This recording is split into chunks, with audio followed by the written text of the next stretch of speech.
17+8 tuntutan rakyat menjadi rangkuman aspirasi dan desakan masyarakat atas berbagai permasalahan bangsa.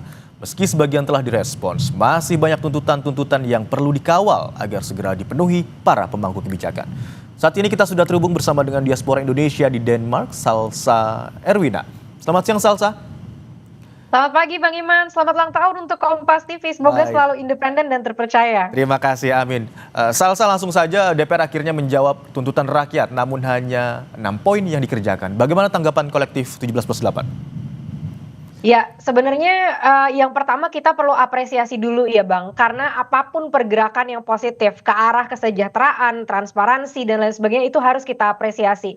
Mereka sudah mau bertemu dengan kita, sudah mengakui adanya tuntutan itu, sudah membuka ruangan untuk masuknya mahasiswa ke dalam, dan sudah memberikan komunikasi juga. Jadi sebelum adanya deadline sudah diberikan komunikasi apa aja perubahan-perubahannya, itu kita apresiasi Bang, perubahan itu. Namun benar adanya memang pencapaian dari apa yang kita tuntut itu masih sangat jauh dari apa yang kita harapkan ya. Contoh saja nih, dengan transparansi gaji yang udah diumumkan, ini akhirnya terjadi kesimpang siuran lagi nih Bang. Karena ada yang bilang 60 juta ini sebenarnya lebih tinggi malah dari gaji sebelumnya. Jadi benar tunjangan rumah itu dihapuskan, tapi overallnya gimana gitu. Nah, karena nggak adanya transparansi dan penjelasan, komunikasi yang jelas, akhirnya memunculkan kesimpang siuran lagi gitu. Dan juga ada beberapa yang memang gampang sebenarnya ya untuk dilakukan dalam tanda kutip karena yang lain sudah melakukan, tapi masih juga belum dilakukan hari ini. Contoh memecat karyawan-karyawan kita yang arogan, yang masih juga belum dilakukan oleh PDIP gitu. Contohnya ya. Dan terus Bang, tapi kita akan terus untuk kawal ini semua, dan mungkin kemarin kita dengar banyak sekali kritik gitu ya dari masyarakat, mungkin oh ini tuntutannya ini terlalu normatif, tuntutannya ini tidak substansial gitu ya, karena memang keterbatasan waktu dan keterbatasan lain sebagainya. Tapi menurut saya pribadi, ke depannya kita harus kolaborasi nih, dari mulai mungkin aktivis, dari mulai ahli hukum tata negara, dari mulai pihak-pihak yang memang ahli di bidangnya untuk bisa membuat tuntutan kita ini jadi lebih substansial gitu Bang, untuk harus bisa didengar oleh DPR setelah ini. Salsa, kita tahu baru beberapa poin saja dalam tanda kutip dikerjakan begitu ya. Lalu kira-kira poin apa lagi yang menurut Anda bisa dikerjakan dengan cepat oleh DPR dan pemerintah?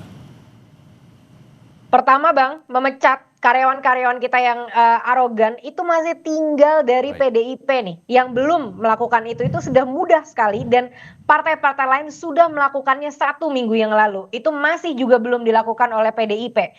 Yang kedua, juga masalah transparansi ya Bang terhadap gaji ini. Jadi itu kan memang belum bisa dikatakan selesai karena memang transparansinya belum ada. Jadi sebenarnya berapa gitu gaji sebelumnya, berapa gaji yang sekarang itu udah diumumin, tapi berapa gaji sebelumnya, dan secara garis besar itu berapa sebenarnya anggaran DPR dan apa yang dipakai untuk anggaran tersebut. Dan ini bukan tuntutan kosong ya Bang, karena memang sebenarnya ada dalam undang-undang pasal 9 dan 11 nomor 14 tahun 2008 tentang keterbukaan informasi publik. Maka publik sebenarnya berhak untuk tahu Bang apa yang terjadi dan berapa anggarannya dan untuk apa saja setiap sensnya, karena ini adalah investasi dan kita nggak mau investasi ini menjadi investasi bodong. Yang ketiga adalah RUU perampasan aset. Ini sudah jelas sekali diperintahkan oleh Pak Prabowo gitu ya, bahwa segera disahkan RUU perampasan aset. Ini rancangannya sudah berjalan selama 17 tahun. Nah, kalau bisa ini juga cepat-cepat untuk segera difinalisasikan. Apa yang masih kurang, apa yang masih lemah, segera difinalisasikan segera Bang. Karena ini salah satu yang saya lihat juga ya, banyak disampaikan oleh segala lapisan masyarakat, karena kita memang benar-benar sudah muak sekali dengan adanya korupsi di negara kita. Baik, Salsa, meski belum bisa dikerjakan sepenuhnya begitu ya, namun Anda katakan tadi kita perlu apresiasi seluruh pihak termasuk pemerintah dan pihak-pihak lain yang dituju terkait dengan tuntutan 17+8 tuntutan rakyat ini. Terima kasih atas informasi yang Anda bagikan di Kompas siang hari ini. Selamat siang.